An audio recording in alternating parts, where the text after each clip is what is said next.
Nearpod is a website that students can use to self-pace through a project, and teachers have the opportunity to look ahead and push out units for students to work through. Some are student-led, and some are guided for students to stay on track with something. You can also app smash this with the PHET website that I mentioned in another video, which I thought was really neat that we could combine those together for students to have a common and familiar thing to use together. On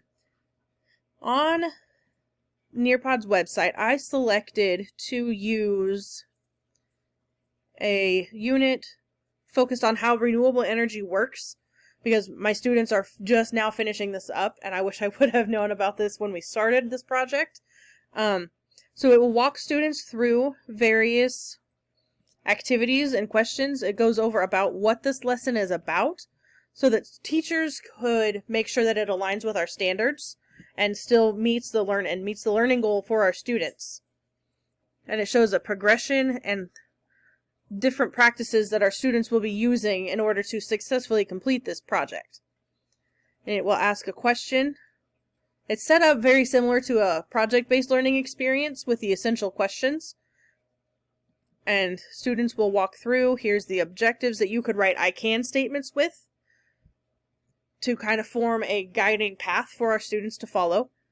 And then they will get started. And there's directions. This appears to be a one-day unit for students to work through. And it gives them a definition about things. And it will take to different websites to look at and get information from. Let me make this a little larger. And students would read this, and it gives different things that they could click on. And here is the material that they would read to show renewable energy sources and our non-renewables, which we are currently comparing in class. When they finish reading that, they would X out and just move on to the next slide. And it just simply walks them through. There's videos that students can watch. At some points, there are polls and questions. And there's a drawing tool.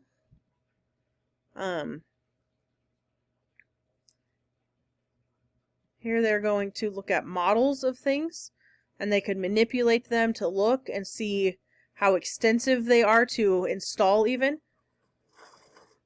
and how large something might be compared to an old-time windmill.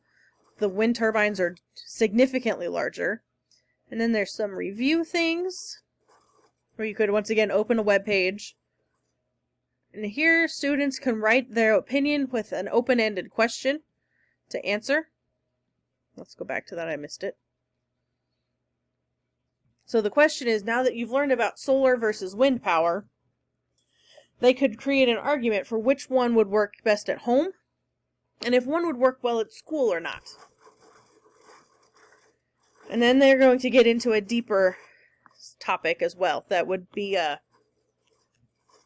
taking our standards deep rather than going wide. They learn more about things and create those deeper learning connections.